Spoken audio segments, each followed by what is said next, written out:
ಯಾರು ತಪ್ಪು ತಿಳ್ಕೊಳ್ಬೇಡಿ. ನಾರಾಯಣಗೌಡರು ಪ್ರೀತಿಯಿಂದ ನನಗೆ ಹಾಕಿದ್ರು ಅದನ್ನು. ನಾನೊಂದು ಲಗೇಜು, ನಾನು ನನಗೊಂದು ಲಗೇಜ್ ಯಾಕೆ ಅಂತ. ನಾರಾಯಣಗೌಡರು ಮನೆ ನನಗೆ ಮನೆ ಇದ್ದ ಹಾಗೆ. ಆದರೆ ಆ ಶಾಲು ಹಾರ ದಿವ್ಯನಿಗೆ ತಲುಪಿದರೆ ಅದಕ್ಕೊಂದು ಗೌರವ ಬಂದ ಹಾಗೆ ಅಂತ ನನ್ನ ನಂಬಿಕೆ. ಯಾಕಂದರೆ ನಾನು ಹುಟ್ಟಿದಾಗಿಂದನೂ ಕನ್ನಡದ ಪ್ರೋಗ್ರಾಮ್ ಎಲ್ಲ MC ಮಾಡ್ತಾ ಇದ್ದಿದ್ದು ಜಾಸ್ತಿ ದಿವ್ಯನೇ.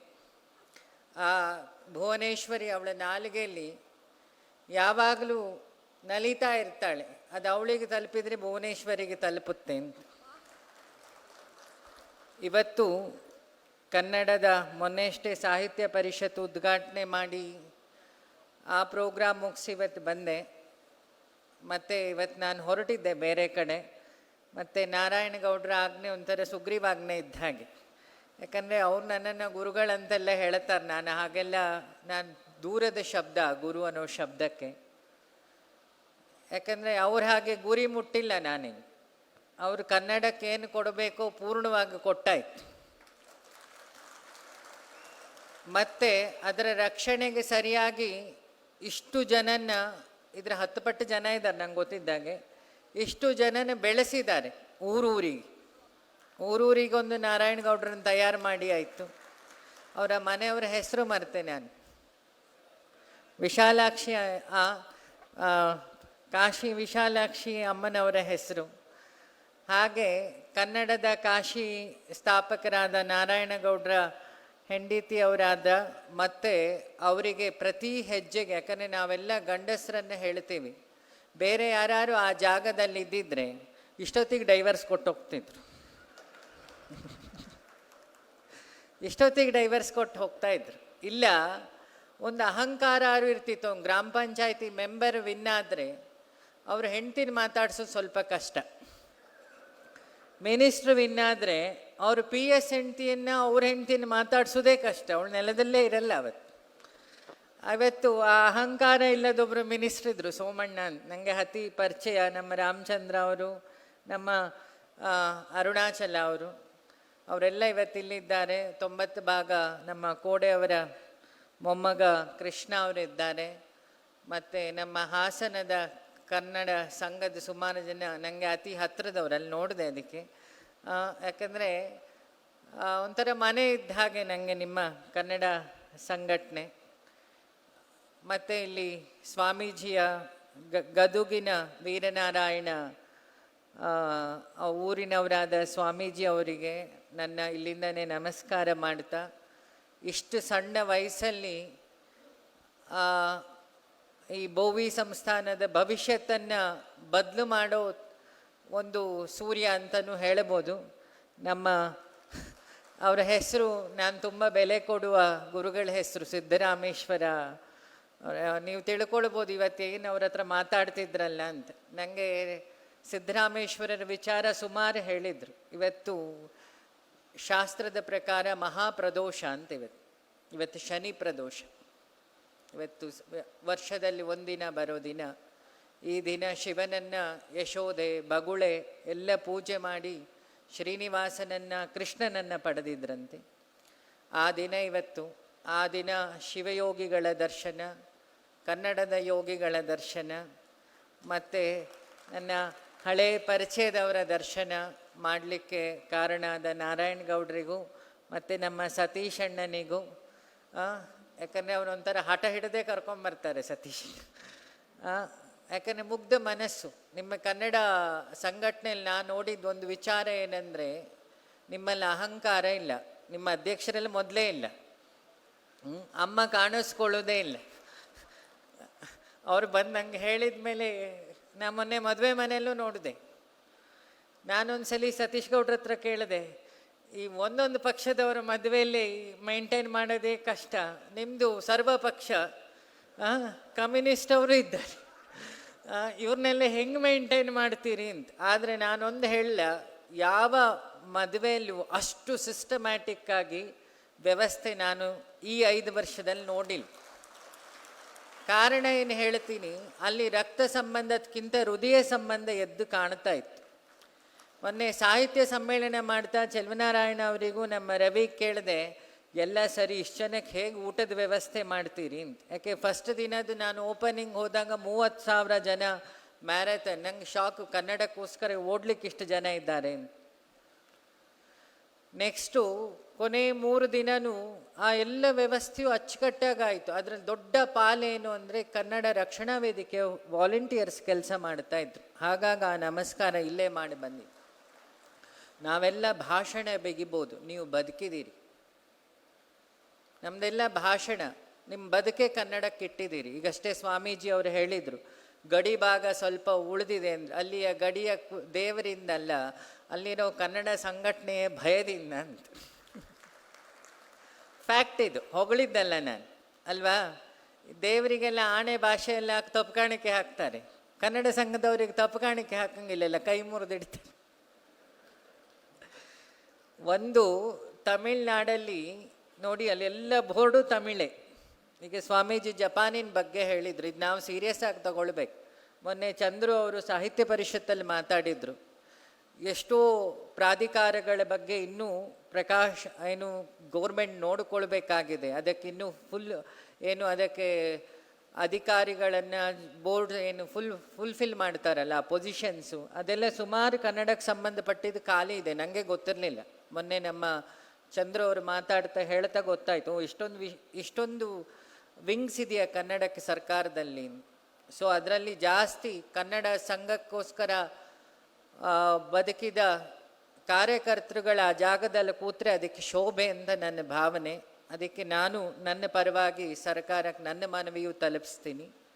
ಇನ್ನೊಂದು ಖುಷಿ ವಿಚಾರ ಏನಂದರೆ, ನಮ್ಮ ಹೆಣ್ಣು ಮಕ್ಕಳು ಇವತ್ತು ಶನಿವಾರ ಭಾನುವಾರ ಬೆಂಗಳೂರಲ್ಲೆಲ್ಲ ಇವತ್ತೆಲ್ಲ ಮೂವಿ ಎಲ್ಲ ರಿಲೀಸ್ ಆಗಿದ್ದು ಹೊಡೆತಕ್ಕೆ ಇವರೆಲ್ಲ ಕಾಣದೇ ಡೌಟು ಅಂತಿದ್ದೆ ನಾನು.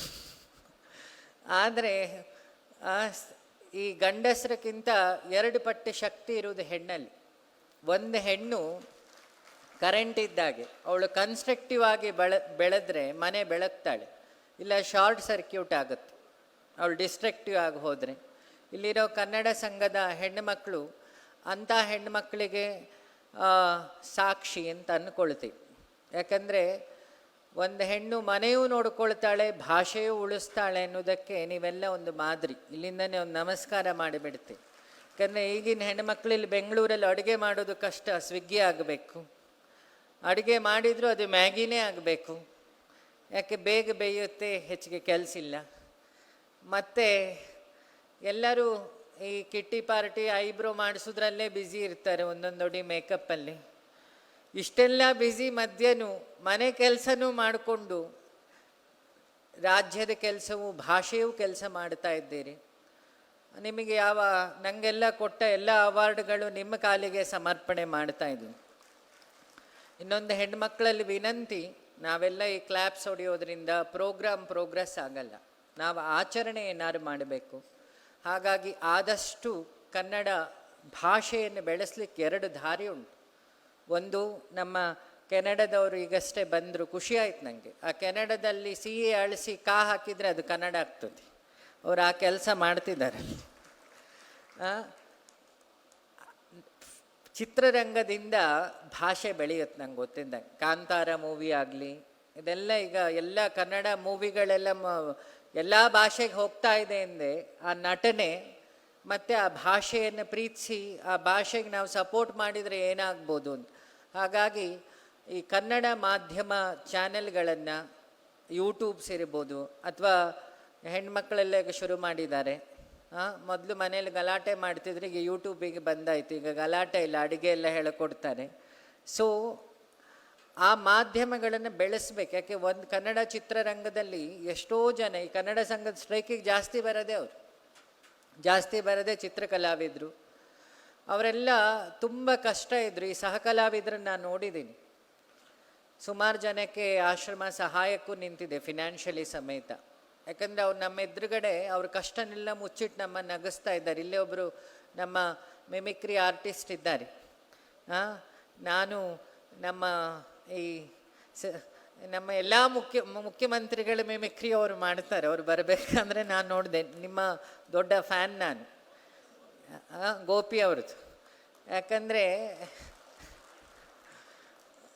ನಾವೆಲ್ಲ ಎಷ್ಟು ನಗಾಡ್ತೀವೋ ಅಷ್ಟು ಆರೋಗ್ಯ ವೃದ್ಧಿ ಆಗುತ್ತೆ. ನಮ್ಮನ್ನು ನಗಿಸಿ ಅವ್ರ ಕಷ್ಟನ ಮರೆಸ್ತಾರೆ, ಅದು ಕಲಾವಿದರು.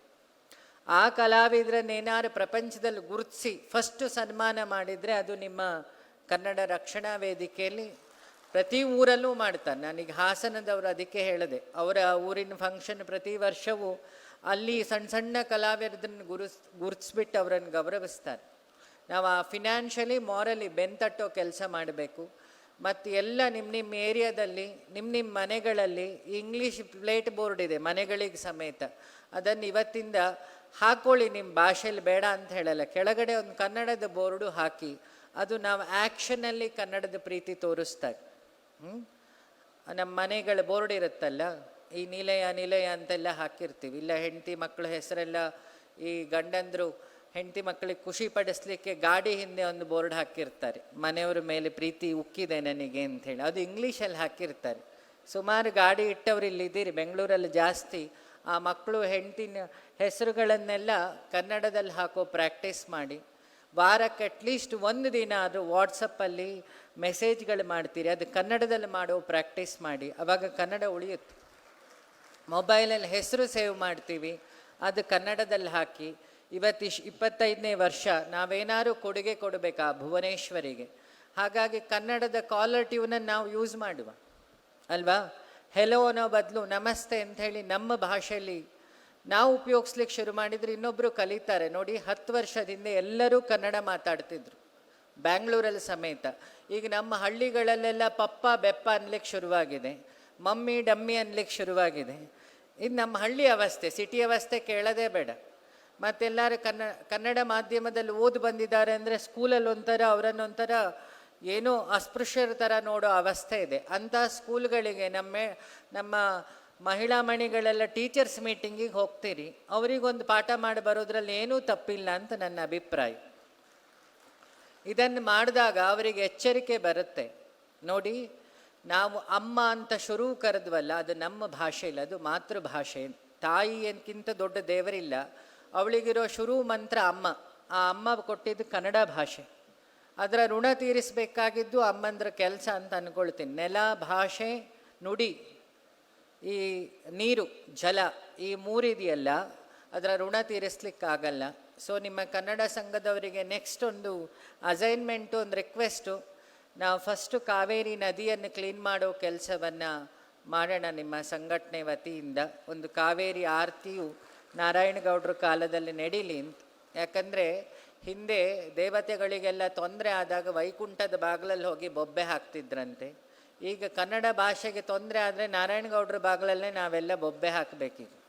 ಅದಕ್ಕೆ ಸರಿಯಾಗಿ ಸ್ವಾಮೀಜಿ ಹೇಳಿದರು, ಕನ್ನಡದ ಅವತಾರ ಅಂತ. ನೋಡಿ, ಒಂದಿಷ್ಟು ಹೆಸರು ಆ ವ್ಯಕ್ತಿತ್ವಕ್ಕೆ ತೂಕ ಕೊಡುತ್ತೆ, ಒಂದಿಷ್ಟು ವ್ಯಕ್ತಿಗಳು ಆ ಹೆಸರಿಗೆ ತೂಕ ಕೊಡ್ತಾರೆ. ಹಾಗಿದ್ದು ನಿಮ್ಮ ಅಧ್ಯಕ್ಷರಿಂದ ಆ ಹೆಸರಿಗೆ ತೂಕ ಬಂತು ಅಂತ ಅಂದ್ಕೊಳ್ತೀನಿ. ನಾನು ಅವ್ರು ಹೇಳ್ತಾ ನನ್ನ ಮನಸ್ಸಲ್ಲಿ ಬಂದಿದ್ದು ಅಲ್ವಾ, ಈ ಕನ್ನಡಕ್ಕೆ ತೊಂದರೆ ಆದ ದೇಶಕ್ಕೆ ಪ್ರಪಂಚಕ್ಕೆ ತೊಂದರೆ ಆದರೆ ಕಲ್ಕಿ ಬರ್ತಾರೆ ಮೂವಿ ಬಂದಾಯ್ತು ಕಲ್ಕಿದು. ಅದೇ ಥರ ಈಗ ಕನ್ನಡಕ್ಕೆ ತೊಂದರೆ ಆದಾಗ ಕನ್ನಡಕ್ಕೇನಾದ್ರು ಒಂದು ಕಲ್ಕಿ ಅಂತಿದ್ರೆ ಅದು ನಾರಾಯಣಗೌಡರಿಗೆ ಹೇಳ್ಬೋದು ಅಂತ ಅಂದ್ಕೊಳ್ತೀನಿ. ಮತ್ತು ಈ ಕನ್ನಡ ಭಾಷೆಯನ್ನು ಬಿಡಿಸಿದರೆ ಕಾ ಅಂದರೆ ಕಾರುಣ್ಯ, ನಾ ಅಂದರೆ ನಡತೆ, ಢ ಅಂದರೆ ಡಂಭಾಚಾರ ಇಲ್ಲದೆ ಇರೋದು ಅಂತ. ಅದು ನಿಮ್ಮಲ್ಲಿರೋ ಪ್ರತಿ ಕಾರ್ಯಕರ್ತರಲ್ಲೂ ಇದೆ. ಅದಕ್ಕೆ ನನ್ನ ನಮಸ್ಕಾರ. ಮತ್ತು ಎರಡನೇ ವಿಚಾರ ಭುವನೇಶ್ವರಿಯದ್ದು. ನಾನು ಬಂದಾಗ ಬೆಳಗ್ಗೆ ಏನು ಮಾತಾಡಲಿ ಗೊತ್ತಿಲ್ಲ. ನಾನಲ್ಲಿ ನೋಡಿದಾಗ ನಮ್ಮ ದೇಶದಲ್ಲಿ ಎರಡೇ, ಒಂದು ಭಾರತ ಮಾತೆ, ಇನ್ನೊಂದು ದೇವಿಯ ರೂಪ ಇರೋದು, ಇನ್ನೊಂದು ಕನ್ನಡಾಂಬೆಗೆ ಮಾತ್ರ. ಆ ಅಮ್ಮನವರ ರೂಪವನ್ನು ನಾನು ನೋಡಿದೆ. ಒಂದು ಕೈಲಿ ಅಮೃತ ಕಲಶ, ಇನ್ನೊಂದು ಕೈಲಿ ತೆನೆ ಅಂದರೆ ರೈತರ ಸಂಕೇತ, ದೇವರಿಗೆ ಅನ್ನ ಕೊಡೋರು ರೈತರಂತಲ್ಲ. ಇನ್ನೊಂದು ಅಕ್ಷರ ಪಾಣಿ ಅಂದರೆ ನಮಗೆಲ್ಲ ಜ್ಞಾನ ಕೊಡೋವಳು ಅಂತ. ಇನ್ನೊಂದು 2 ಧ್ವಜ ಇದೆ, ಕೇಸರಿ ಮತ್ತು ಹಳದಿ. ಸ್ವಾಮೀಜಿಗೆ ಅದೊಂದು ವಿಶ್ಲೇಷಣೆ ಮಾಡಿದರು, ಶಿವಾಚಾರ್ಯ ಮತ್ತು ಗಣಾಚಾರಿಗಳು ಅಂತ. ಮೇಲ್ಗಡೆದು ತೇಜಸ್ಸು, ಒಳ್ಳೆಯವರಿಗೆ ಅದು ನಿಮ್ಮ ಸಂಘ ಶಿವಾಚಾರ್ಯರ ಕೆಲಸ ಮಾಡುತ್ತೆ. ಗಣಾಚಾರ್ಯರಂದರೆ ವೀರಭದ್ರನಿಗೆ ಎಕ್ಸಾಂಪಲ್ ಆಗಿ ಕೊಡೋದು ಖಡ್ಗದಿಂದ ಮಾತು ಅಂತ. ಮೇಲ್ಗಡೆದು ಹಳದಿ ಬಣ್ಣಕ್ಕೆ ಶಾಸ್ತ್ರದಲ್ಲಿ ತೇಜಸ್ ಅಂತ ಹೇಳ್ತಾರೆ. ತೇಜಸ್ ಅಂದರೆ ಶೌರ್ಯದ ಪ್ರತೀಕ ಅಂತ. ಹಾಗಾಗಿ ಕನ್ನಡದ ಸುದ್ದಿಗೆ, ಕನ್ನಡದ ಜನರ ಸುದ್ದಿಗೆ ಯಾರು ಬಂದರೆ ನಿಮ್ಮ ಖಡ್ಗ ಕೆಲಸ ಮಾಡುತ್ತೆ. ಸೊ ಆ ಧ್ವಜ ನೀವೆಲ್ಲ ಪ್ರತಿ ವ್ಯಕ್ತಿಗಳು ಅಮ್ಮನವರ ಜೀವಂತ ಧ್ವಜ ಅಂತ ಹೇಳೋ ಜವಾಬ್ದಾರಿಯೊಂದಿಗೆ ನೀವೆಲ್ಲ ಪ್ರತಿಜ್ಞೆ ತಗೊಳ್ಳಿ. ಯಾಕೆ ದೀಕ್ಷೆ ಅಂತ ಹೇಳಿದರೆ ಜೀವನವನ್ನೇ ಅದಕ್ಕೆ ಇಡೋದಂತೆ. ಪ್ರಾಣ ಇಟ್ಟು ತಗೊಳ್ತೀವಲ್ಲ ಅದನ್ನು ಪ್ರತಿಜ್ಞೆ ಅಂತಾರೆ. ಅದನ್ನು ನೀವಿವತ್ತು ತಗೊಂಡಿದ್ದೀರಿ. ನಾವು ಕಲಾವಿದರವನ್ನು ಬೆಳೆಸುವ, ಕನ್ನಡ ಶಾಲೆಗಳ ಇಂಪ್ರೂವ್ಮೆಂಟ್ ಮಾಡುವ, ಎಲ್ಲರೂ ಶಾಲೆಗಳಿದ್ರೆ, ಯಾಕೆ ಆಶ್ರಮ ಅದನ್ನು ಕರ್ತವ್ಯ ಅಂತ ತಗೊಂಡಿದೆ, ಕನ್ನಡ ಶಾಲೆಗಳನ್ನು ಡೆವಲಪ್ ಮಾಡೋದು. ಯಾರೋ ಕೇಳಿದ್ರು ನೀವು ಬಿಲ್ಡಿಂಗ್ ಎಲ್ಲ ಕಟ್ಟಲ್ವಾ ಅಂತ. Instead of constructing building please construct the human brains ಅಂತ. ಅದರ ಅರ್ಥ ಏನು? ಈ ಬಿಲ್ಡಿಂಗ್ಗಳು ಕಟ್ಟಿದರೆ ಜಗತ್ತು ಬಿಲ್ಡ್ ಆಗಲ್ಲ. ನಾರಾಯಣ ಗೌಡರು ಕಟ್ಟಿದ್ದಾರೆ ನೋಡಿ, ಕೋಟಿಗಟ್ಟಲೆ ಬಿಲ್ಡಿಂಗ್ಗಳು ಕನ್ನಡದ್ದು. ಆ ಬಿಲ್ಡಿಂಗಿಗೆ ಜೀವ ಇದೆ. ಅವ್ರು ಇಲ್ಲಿಂದ ಒಂದು ವಾಯ್ಸ್ ರೈಸ್ ಮಾಡಿದರೆ ಕನ್ನಡದವ್ರು ಎಲ್ಲೆಲ್ಲಿದ್ದೀರೋ ಅಲ್ಲೆಲ್ಲ, ಇವತ್ತು ನೋಡಿ ಬಾಂಬೆಲೆಲ್ಲ ಉಸಿರಾಡೋಕ್ಕಾಗ್ತಿರ್ಲಿಲ್ಲ ಕರ್ನಾಟಕದವರಿಗೆ. ನಾನೇ ಅದರ ಅಲ್ಲೆಲ್ಲ ಓಡಾಡಿದ್ರಿಂದ ಹೇಳ್ತಾ ಇರೋದು.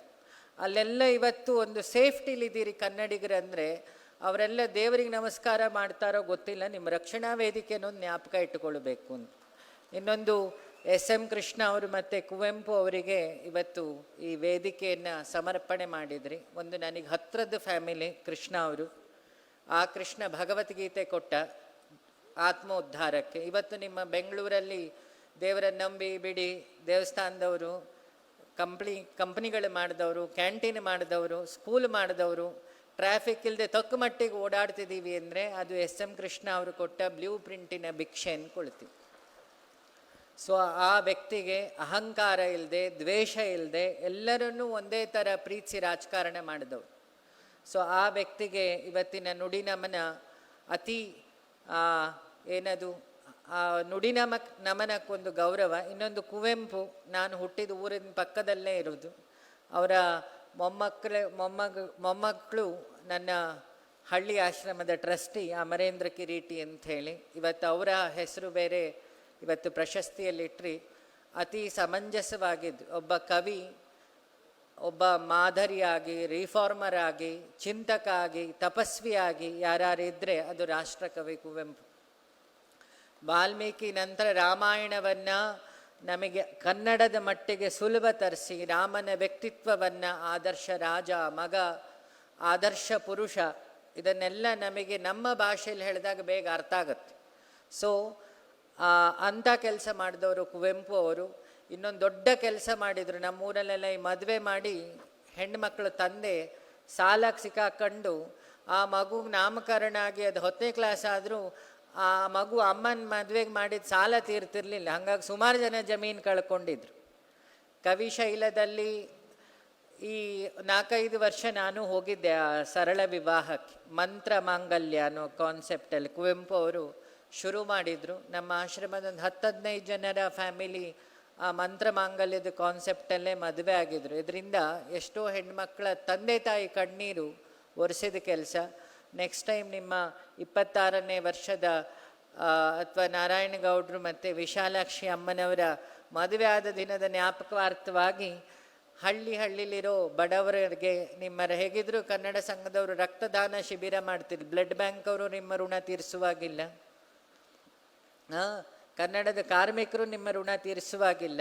ಹಾಗೆ ಕನ್ನಡದ ಹೆಣ್ಣುಮಕ್ಕಳ ಸಾಮೂಹಿಕ ಮದುವೆಗಳನ್ನು, ಯಾಕೆ ಬೆಳಗ್ಗೆ ಸ್ಟೇಜ್ ಫಂಕ್ಷನ್ ಇರುತ್ತೆ, 1 ಗಂಟೆ ಫ್ರೀ ಇರುತ್ತೆ ಆ ಸ್ಟೇಜು. ಆ ಟೈಮಲ್ಲಿ ಈ ಕೆಲಸಗಳನ್ನು ಮಾಡಿ ತಾಳಿಯನ್ನು ನಾನು ನನ್ನ ಕೈಲಾದಷ್ಟು ತಾಳಿಗಳನ್ನು ನಾನು ಕಳಿಸೋ ಕೆಲಸ ಮಾಡ್ತೀನಿ. ಯಾಕಂದರೆ ಬರೀ ಭಾಷಣ ಬೇಗದ ಬಗ್ಗೆ ಹೋದರೆ ಅದಕ್ಕೇನೂ ಪ್ರಯೋಜನ ಇಲ್ಲ. ನಾನೀಗಷ್ಟೇ ಸ್ವಾಮೀಜಿ ಹತ್ರ ಹೇಳಿದೆ, ಸರ್ಕಾರ ಬರೋ ಮೊದಲು ಕನ್ನಡ ಉಳಿದಿದ್ದು ಮಠಗಳಿಂದ. ಕನ್ನಡದ ಮಕ್ಕಳುಗಳನ್ನು ಉಳಿಸಬೇಕಾಗಿದ್ದು ಈಗ ಮಠಗಳ ಜವಾಬ್ದಾರಿ. ನಾವೆಲ್ಲ ಸೇರಿ, ಯಾಕೆ ಸರ್ಕಾರಕ್ಕೆ ಅವಧಿ ಇದೆ 5 ವರ್ಷ ಅಲ್ವಾ, ಕನ್ನಡ ಸಂಘಕ್ಕೆ ಅವಧಿ ಇಲ್ಲ. ಕನ್ನಡ ಇರೋ ತನಕ ನೀವಿರ್ತೀರಿ, ಸಂಘನೂ ಇರುತ್ತೆ. ಹಾಗೆ ಮಠಗಳಿಗೆ ಅವಧಿ ಇಲ್ಲ, ಧರ್ಮಕ್ಕೆ ಅವಧಿ ಇಲ್ಲ. ಭೂಮಿ ಇರೋ ತನಕ ಧರ್ಮ ಇರುತ್ತೆ. ಅಂಥ ದಯೆಯ ಧರ್ಮ, ಬಸವಣ್ಣನ ಸಿದ್ಧಾಂತಗಳನ್ನು ನಾವೆಲ್ಲ ಒಂದು ಅನ್ನೋದು ನಿಮ್ಮ ವೇದಿಕೆ ಜೀವಂತವಾಗಿ ಇವತ್ತು ಬದುಕಿ ತೋರಿಸ್ತಾ ಇದೆ. ಹಾಗಾಗಿ ಎಲ್ಲರಿಗೂ ನನ್ನ ವಂದನೆಯನ್ನು ತಿಳಿಸ್ತಾ, ನಾವು ಇಂಥ ಸಾಮಾಜಿಕ ಕೆಲಸವನ್ನು ಜೋಡಿಸ್ಕೊಂಡಾಗ ಕನ್ನಡಿಗರ ರಕ್ಷಣೆಗೆ ಸಹಾಯ ಆಗುತ್ತೆ ಅಂತ ಹೇಳ್ತಾ, ನನ್ನ ಇವತ್ತು ಮನಮೋಹನ್ ಸಿಂಗ್ ಅವರ ನಾನು ನೋಡಿದ ಸರಳ ಪ್ರಧಾನಿಯವರು, ದೇವೇಗೌಡರ ವ್ಯಕ್ತಿತ್ವ ಇದ್ದ ಹಾಗೆ ಸರಳತೆಯಿಂದಿದ್ದ ವ್ಯಕ್ತಿ. ಯಾಕಂದರೆ ಒಬ್ಬರು ಪ್ರಧಾನಿಯ ನಾನೀಗಷ್ಟೇ ಗ್ರಾಮ ಪಂಚಾಯತಿ ಅವರ ಎಕ್ಸಾಂಪಲ್ ಕೊಟ್ಟರೆ, ಅವರೆಲ್ಲ ಅಹಂಕಾರ ತತ್ವ ಇರಲಿಲ್ಲಂತೆ. ಮನುಷ್ಯನಿಗೆ 5 ಮದ: ಧನಮದ, ಜನಮದ, ಜ್ಞಾನಮದ, ತಪೋಮದ ಮತ್ತು ಅಧಿಕಾರದ ಮದ. ಈ 5 ಮದ ಇಲ್ಲದವನು ದೊಡ್ಡ ವ್ಯಕ್ತಿ, ಅವನು ಇನ್ನೊಬ್ಬರಿಗೆ ಮಾಡೆಲ್ ಅಂತ. ಅದನ್ನು ಸೋಮಣ್ಣ ಅವರು ಹೇಳಿದರು. ಮುಂದೆ ಈ ಕವಿಗಳ ಹೆಸರೆಲ್ಲ ಉಳಿದ ಹಾಗೆ 110% ಆಗಿ ಇನ್ನು 20 ವರ್ಷ ಬಿಟ್ಟು ಓದೋ ಪುಸ್ತಕಗಳಲ್ಲಿ ನಾರಾಯಣಗೌಡರು ಪಾಠ ಇರೋದ್ರಲ್ಲಿ ಯಾವ ಸಂಶಯನೂ ಇಲ್ಲ. ಹಾಗಾಗಿ ಅವರನ್ನು ಪ್ರತಿ ಹೆಜ್ಜೆ ಬೆಳೆಸಲಿಕ್ಕೆ ಜೊತೆಗೆ ನಿಂತ, ಯಾಕಂದರೆ ಅವರ ದತ್ತು ಮಕ್ಕಳು ನೀವು. ನಾನು ಕಾರ್ಯಕರ್ತರು ಅಂತ ಹೇಳಕ್ಕೆ ಹೋಗಲ್ಲ, ದತ್ತು ಮಕ್ಕಳು ನೀವೆಲ್ಲ ಅಣ್ಣ ಅಂತಲೇ ಕರೆಯೋದು ನಂಗೆ ಗೊತ್ತಿದ್ದ ಹಾಗೆ. ಅವರ ಪ್ರತಿ ಹೆಜ್ಜೆಗೂ ಡೈವರ್ಸ್ ಕೊಡದೆ, ಡೈವರ್ಟ್ ಆಗದೆ, ನಾನು ಮನೆ ನೋಡ್ಕೊಳ್ತೀನಿ, ನೀವು ರಾಜ್ಯ ನೋಡ್ಕೊಳ್ಳಿ ಅಂತ ನಮ್ಮ ವಿಶಾಲಾಕ್ಷಿ ಅಮ್ಮನವರ ವಿಶಾಲ ಭಾವನೆಗೂ ನಮಸ್ಕಾರ ಮಾಡ್ತಾ, ಚೂರು ಅಹಂಕಾರ ಇಲ್ಲದೆ, ಇಲ್ಲೆಲ್ಲೂ ಕೂತ್ಕೊಳ್ಳದೆ ಅಲ್ಲೆಲ್ಲೋ ಹಿಂದೆ ನಿಂತು ಇದನ್ನೆಲ್ಲ ನೋಡ್ಕೊಳ್ತಾ ಇರೋ ಅವ್ರ ಮಗ ನಾನು ನೋಡಿದೆ. ನಾನು ತುಂಬ ಬೆಲೆ ಕೊಡೋ ಒಬ್ಬ ಹುಡುಗ ಅವನು. ಯಾಕಂದರೆ ಅಪ್ಪನ ವ್ಯಕ್ತಿತ್ವ ಇಷ್ಟು ಬೆಳೆದ್ರು ಅದರದೊಂದು ಚೂರು ಹುಂಬು ಆ ಹುಡುಗನ ಹತ್ರ ಇಲ್ಲ. ಅವರಿಗೂ ಆ ಮಕ್ಕಳಿಗೂ ದೇವರು ಇನ್ನೂ ಆಯುಷ್ಯ ಆರೋಗ್ಯ ಕೊಡಲಿ. ನನ್ನ ಆಯುಷ್ಯನ 5% ನಾರಾಯಣಗೌಡರಿಗೆ ಬ್ರಹ್ಮ ಟ್ರಾನ್ಸ್ಫರ್ ಮಾಡಲಿ, ಕನ್ನಡ ಉಳಿಲಿ, ಬೆಳೀಲಿ. ನನಗೆ ಅರ್ಜೆಂಟ್ ಇನ್ನೊಂದು ಪ್ರೋಗ್ರಾಮಿಗೆ ಹೋಗ್ಲಿಕ್ಕಿದೆ. ಹಾಗಾಗಿ ನಿಮ್ಮೆಲ್ಲರ ಹತ್ರ ಮಾತು ಆಂಗಿಕದಲ್ಲಿ ಏನಾದ್ರು ತಪ್ಪುಗಳಿದ್ರೆ ಕ್ಷಮೆ ಇರಲಿ. ಮತ್ತು ದಿವ್ಯನಿಗೆ ಆ ಶಾಲ್ ಹಾಕಿದ ಕಾರಣ ಇನ್ನೊಂದು ಹೇಳ್ತೀನಿ. ಒಂದು ತಂದೆ ದೇಹ ಬಿಟ್ಟಾಗ ಮಗ ಮಾಡೋ ಕರ್ತವ್ಯನ ಹೆಣ್ಣು ಮಾಡ್ಬೋದು ಅಂತ ಅವಳೊಂದು ಪ್ರೂವ್ ಮಾಡಿ, ಬಸವಣ್ಣನನ್ನು ಜೀವಂತಿಕೆಯಿಂದ, ಯಾಕೆ ಅವಳು ವಚನ ಹೇಳಿ ಹೇಳಿ ಅವಳು ವಚನದ ಹಾಗೆ ಬದುಕಿಬಿಟ್ಟಿದ್ದಾಳೆ. ಆ ದಿವ್ಯತೆಗೂ ನಮಸ್ಕಾರ ಮಾಡ್ತಾ ನನ್ನ ಮಾತು ಮುಗಿಸ್ತೀನಿ ನಾನು.